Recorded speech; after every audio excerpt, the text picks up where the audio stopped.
Tyrus has had enough. I don't think we've ever seen such an epic tirade on the Five, and this time it was Jessica Tarlov's very ill-informed takes on the border crisis that sent him over the edge. What's most interesting is how unfiltered Tyrus is when he speaks, which can hardly be rivaled by people like Jesse Waters or Janine Pirro. Just watch this and you'll see why. There is nothing President Biden could do that would appease the Republicans. It's impossible. It has to do with election season. It also has to do with blind hatred for the man and that it destroys their narrative if he does anything that's even remotely a gesture towards their priorities, like a big bipartisan border deal, which Donald Trump told our own Laura Ingraham, of course I'm not going to support that. It helps the other guy. Jesse's right that there are a bunch of people for whom immigration is their number one issue, but they all identify as Republicans. The latest Quinnipiac poll, for instance, has the number one issue for Democrats as preserving democracy. Is there really nothing he can do? The Biden administration has presided over a mass influx of illegal immigration, with more than 7.2 million illegal border crossings in the last 3 years combined.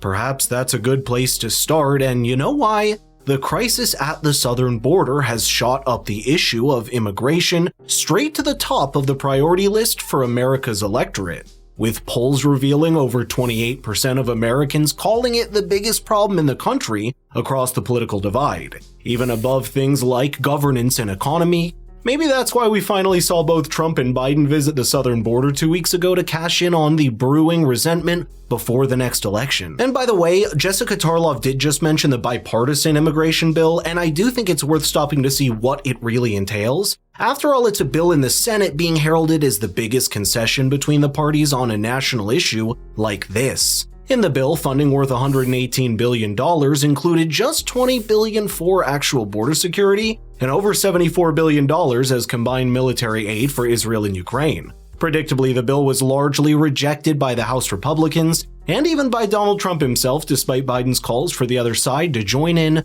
during his visit to the border. Speaker Mike Johnson also said about the bill, "I've seen enough. This bill is even worse than we expected and won't come close to ending the border catastrophe the president has created." As the lead Democrat negotiator proclaimed, under this legislation, quote, "the border never closes." The lack of agreement being reached is also partly because of the refusal to speak in plain terms, especially as it regards having the tough conversation on the statistical relation between crime and illegal immigration. And that's one area where the Five panel needed the voice of someone who didn't mince words, and that's Tyrus. That's when you need to decide how popular you need to be on social media that week. I'll say it. The man was a minority. He was an invasive, illegal alien who killed an American citizen, and even one's too many.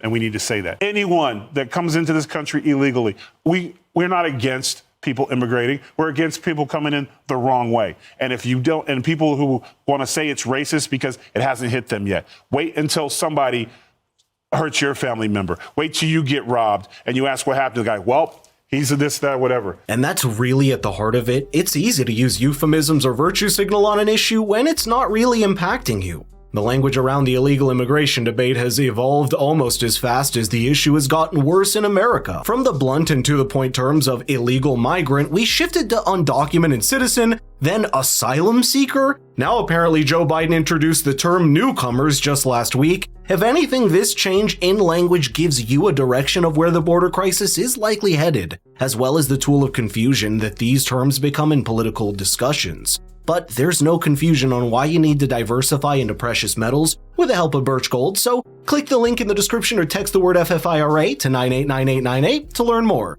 Now for someone like Tyrus, especially having been a pro wrestler and a physically imposing man, he's not scared to use the terms he believes are correct. And whether you agree with him or not, perhaps it's that clarity of language that can help us chip through the moralizing and obfuscation around the debate. Just at this point, just be real with us.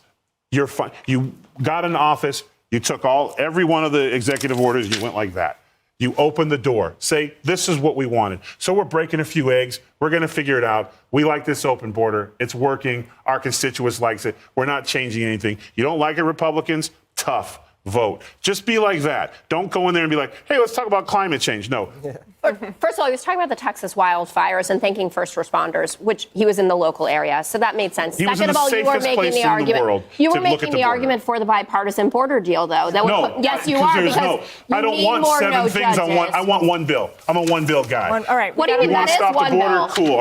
I'm not paying for Ukraine. What is your- with American border. Guys, I'm getting harassed. We got to go. It's true, We got to go. Neither Biden nor Trump represent a truly moderate position on the immigration debate, and that's why the border crisis is becoming the most charged hot-button issue that may become a major decisive factor in the November election. That became clear right at the start of the Biden presidency, as Tyrus mentions, because many of Trump's restrictive border policies were undone by an executive order into a too-open policy. That was almost 3 years ago, and seeing the result of swinging so far left on the issue, sources have reported rumors that Joe Biden may be considering another executive order to restrict asylum seekers from entering illegally.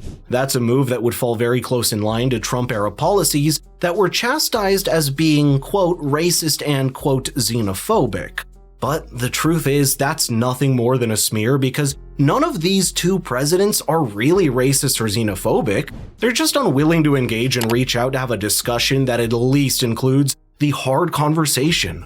For example, the link between illegal immigration and a rise in crime rates has been shown to be correlative. But is it a causation? And if so, how should that impact border and immigration policies? Those are the deeper questions that this administration seems unwilling to ask, let alone answer. But chipping through the political correctness, it has been shown in a report back in 2018 by the Department of Justice that over 64% of federal arrests consisted of illegal migrants, despite them making up 7% of the population. The reason we don't have a newer data is because the current administration refused to release the relevant data of the crime rates as they correlate to illegal immigration. One of the most tragic incidents that has brought this question forward was the passing away of 22-year-old Georgia nursing student Laken Riley, whose life was taken by a sharp object by an illegal immigrant while she jogged in the park. Her demise has almost enveloped the border and immigration debate with an emotional fervor. Despite that, in a recent public appearance on the issue, Joe Biden's reluctance to mention her name brought forward calls by Republicans like Marjorie Taylor Greene for Biden to say her name and honor her memory. It's not about him. It's not about me.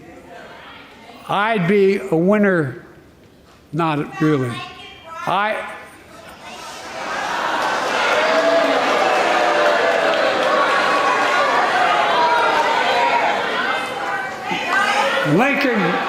Lincoln Riley, an innocent young woman who was killed by an illegal.